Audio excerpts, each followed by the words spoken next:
ሰላም እንዴት ናችሁ? ውድ የማን ዩናይትድ ኢትዮ ፋንስ ተከታታዮች በያላችሁበት ሰላማችሁ ይብዛ። በርካታ ስፖርታዊ መረጃዎችን ወደ እናንተ ይዘን መተናል። እስከ ፕሮግራማችን መጠናቂያ ድረስ አብራችሁን ቆዩ።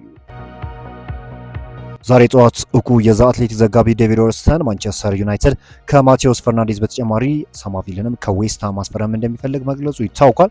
ምንም እንኳን ማንቸስተር ዩናይትድ በሳማቪል ዝውውር ዙሪያ እስካሁን ድረስ ይፋ የሆኑ ንግግሮችን እንዳደረገ የሚጠቁም መረጃ ባይገኝም ቀያዮቹ ሰይጣኖች በቀጣዩ በዝውውር ጥረት ማድረጋቸው እንደሚጀምር ይጠበቃል። ይህንንም ተከትሎ መድረሻዎቹ አሁን ላይ ሁለት ወሳኝ ተጫዋቾቻቸውን ለማንቸስተር ዩናይትድ አሳልፈው ሊሰጡ የሚችልበት እድል እንዳለ እየተጠቆመ ይገኛል። ሁለቱም ተጫዋቾች ዌስትሃም ከፕሪሚየር ሊጉ መውረዱን ተከትሎ ክለቡን መልቀቅ እንደሚፈልጉ ዘገባዎች ወጥተዋል። ይህንንም ተከትሎ የለንደኑ ክለብ ተጫዋቹን አስገድዶ የማቆየት ፍላጎት እንደሌለው ተነግሯል። ነገር ግን ክለቡ ከሁለት ተጫዋቾች ዝውውር ዳጎስ ያለ ክፍያ እንደሚፈልግም ተነግሯል እና ማንቸስተር ዩናይትዶች ሁለቱንም ዝውውር የመፈጸም እድል ነው ያላቸው።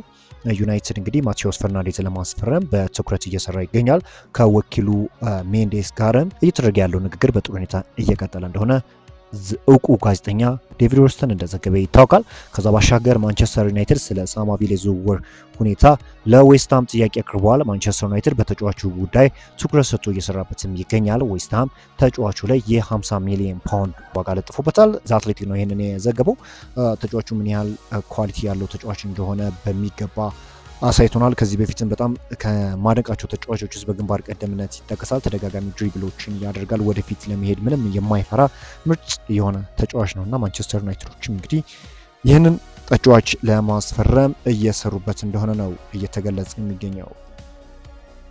የማንቸስተር ዩናይትድ አሰልጣኝ የሆነው ማይከል ካሪክ በዓለም ዋንጫ ውድድር ላይ እንግዲህ በርካታ ተጫዋቾችን እየተመለከቱ እንደሆነ እየተገለጸ የሚገኘው በተለይ የማንቸስተር ዩናይትድ መልማዮች በጣም ድንቅ ታለንት ያላቸውን ወጣቶች ለመመልመል በዝግጅት ላይ እንደሆኑ ነው እየተገለጸ የሚገኘውና ዩናይትዶች ይህ ኦኬዥን ወይም ይህ ሁኔታ እንደሚረዳቸውና ጥሩ የሆኑ ተጫዋቾችን ዩናይትድ በክረምቱ የዝውውር መስኮት እስከ 6 ወይም እስከ 7 የሚሆኑ ተጫዋቾችን የማስፈረም ፍላጎት አለውና ከዚህ ጋር በተያያዘ ታዲያ ማንቸስተር ዩናይትዶች በሞሮኮ ብሔራዊ ቡድን ላይ እጅግ ድንቅ ብቃቱን ማሳየት የቻለው የሊሉ ተጫዋች ቧዲ በማንቸስተር ዩናይትድ ራዳር ውስጥ እንደገባ ነው እየተገለጸ የሚገኘው። በማንቸስተር ዩናይትድ ብቻ ሳይሆን በርካታ የአውሮፓ ትላልቅ ክለቦች በተጫዋቹ ላይ ፍላጎት እንዳሳዩ ይታወቃልና ከነዛም ውስጥ እንግዲህ ዩናይትድ እንደሚጠቀስ ነው የተገለጸ የሚገኘው።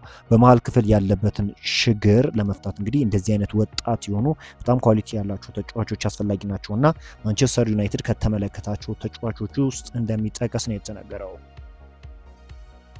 ሃሪ ማጉዌር ቶማስ ቱሄል ለዓለም ዋንጫው ስብስብ ውስጥ እንዳልተካተተ በፌስታይም የቪዲዮ ጥሪ እንዴት እንደነገረው እንዲህ ሲል አስረድቷል። ሁሉም ሰው በፌስታይም ነበር ያነጋገረው። ንግግሩን በጣም ያልተመቸና ያልጠበቅኩት ነበር ሲል ተናግሯል። 10 ሰዓት አካባቢ መነጋገር እንችላለን የሚል ድንገተኛ መልእክት ደረሰኝ። በእርግጥ እንዲህ አይነት አሰራር የተለመደ አይደለም። ለእሱም ቢሆን ከባድ ሳይሆን አይቀርም። ምክንያቱም የሁሉም ሰው ስሜትና ምላሽን በቀጥታ ማየት ይቻል ነበርና እኔ ምንም ሳላንከራከር ወዲያውኑ በጣም እንደተከፋው ነው የነገርኩት። ስብስብ ውስጥ ለመካተት በቂ ስራ የሰራው መስሎኝ ነበር። በሜዳ ላይም ሆነ ከሜዳ ውጪ ቡድኑ በበቂ ሁኔታ መርዳትና በውድድሩም ላይ ጠቃሚ መሆን ይችል ነበር። እሱ ግን ምንም አይነት ምክንያት ሊሰጠኝ እንደማይችል ነገረኝ። ነገር ግን በአመቱ መጀመሪያ ላይ ከጎኑ የቆሙትና አስተዋጽኦ ያደረጉለትን 4 ወንዶች መምረጡን ገለጸልኝ። በወቅቱ ለእኔ ይህንን ለመቀበል በጣም ከባድ ነበር፣ ምክንያቱም ያለምንም ስጋት በስብስቡ ውስጥ የመካተት መስሎኝ ነበር ብሏል። ደግሞ ከሁሉም በላይ ባለፈው የኢንተርናሽናል ጨዋታዎች ወቅት በማርች አካባቢ ለመጀመሪያ ጊዜ ጥሪ አድርጎልኝ ነበር ብሏል። በእነዚያ ጨዋታዎች ላይም በጥሩ ብቃት ተጫዋች ያለው ከዛም ወደ ማንቸስተር ዩናይትድ ተመልሼ የውድድር ዘመኑን በጠንካራ አቋም አጠናቅቄ ነበር። ይሁንና በስተመጨረሻ የቱሄል ውሳኔ ሌላ ሆነ ሲል እንግዲህ እንግሊዛዊው የተከላካይ መስመር ተጫዋች ነው ሃሪ ማጉዌር ተናግሯል። በማንቸስተር ዩናይትድ ቤት እያሳየ የነበረው እንቅስቃሴ በተለይም በዘንድሮ ውድድር ዓመት እጅግ አስገራሚ እንደነበረ እናውቃለንና የኋላ ደጀን የኋላ መከታ ማለት ለማንቸስተር ዩናይትድ እንግዲህ በተለይ እሱ ከኋላ ካለ በተለይም ኤርዶሌዎችን የሚያሸንፍበት መንገድ አስገራሚ ነው። ውሳኔዎቹ በጣም ጥሩ ነበሩ።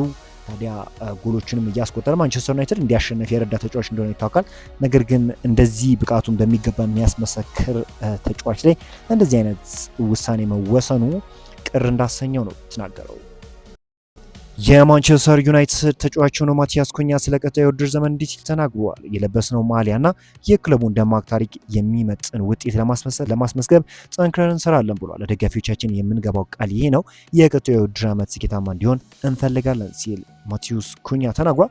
ማቲያስ ኩኛ በተለይ በማንቸስተር ዩናይትድ ቤት ሲያሳይ የነበረው በጣም አስገራሚ እንቅስቃሴ እንደሆነ ሁላችንም እናውቃለን እና ከዚህም ባለፈ እንግዲህ ማንቸስተር ዩናይትድ ውጤታማ እንዲሆን እንደሚረዱት ለማሳወቅ ሞክረዋል።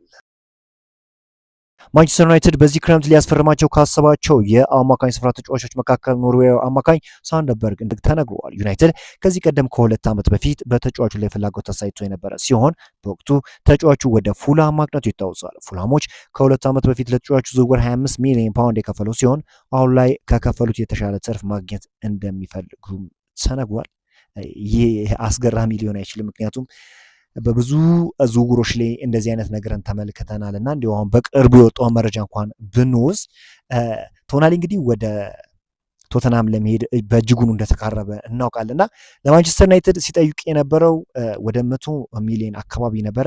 ነገር ግን አሁን የሚወጡ መረጃዎች እንደሚያሳዩት ከሆነ በ85 ሚሊዮን ፓውንድ እንግዲህ ዝውውሩን ለማጠናቀቅ እንዳሰቡ ነው ቶተናሞች እየተገለጸ የሚገኘው። ዩናይትዱ ተጫዋቹን ይፈልገው ነበር። ነገር ግን ኒውካስል ዩናይትዶች እየጠሩበት የነበረው ሂሳብ ነው እንግዲህ ከዝውውሩ ራሱን እንዲያገል ያደረገው እና አሁን ቶተናሞች የዚህን ተጫዋች ዝውውር በ85 ሚሊዮን ፓውንድ ለመጨረስ ስራዎችን እየሰሩ እንደሆነ እንግዲህ ታማኙ የዛ አትሌቲክ ጸሐፊ የሆነው ዴቪድ ኦርስተን ነው እየዘገበው እና ይህ በጣም አሳዛኝ የሚባል ዜና ነው ለማንቸስተር ዩናይትድ። ማንቸስተር ዩናይትድ ስቲል አሁንም የማቴዎስ ፈርናንዴዝ ዝውውር ላይ ብቻ ትኩረት ሰጥተው እየሰሩ እንደሆነ ይታወቃል እና ይህ ዝውውር በጣም አስቆጪው ዝውውር ሊሆን ይችላል እንግዲህ ተጫዋች ወደ ቶተናም የሚያመራ ከሆነ። አንድሪ ኦናና በትራንስፖር የነበረውን የውሰት ውል ካጠናቀቀ በኋላ በሚቀጥለው ወር ልምምድ ሲጀምር ወደ ካሪንግተን ለመመለስም ተዘጋጅቷል ተብሏል። ከቱርኩ ክለብ ውጪ እሱን ለማስፈረም በሌሎች ክለቦች የሚታይ ብዙም ፍላጎት እንደሌለ ዘ አትሌቲክ ዘግቧል እና ይህ ተጫዋች ምናልባት ወደ ነበረበት ወደ ቱርክ ይመለሳል ወይም ደግሞ ወደ በማንቸስተር ዩናይትድ ቤት ይቆያል ተብሎ ይጠብቃል። ከዚህ ጋር በተያዘ ሌላኛው መረጃችን እንግዲህ በርካታ የእንግሊዝ ፕሪሚየር ሊግ ክለቦች ማርከስ ራሽፎርድ ላይ ፍላጎት አሳይተዋል ተብሏል። ይሁን እንጂ ተጫዋቹ ወደ ሌላ የእንግሊዝ ክለብ ከማምራት ይልቅ ውሉ እስከሚጠናቀቅ ድረስ በዩናይትድ ቤት መቆየት ፍላጎቱ እንደሆነ ነው እየተነገረ የሚገኘው። በዛሬው ዕለት እንግዲህ ዩናይትድን የተመለከቱ ስፖርታዊ መረጃዎች ይህን ይመስላሉ። በአዳዲስ ስፖርታዊ መረጃዎች እስክንገናኝ መልካሙን ሰመኝ ነው።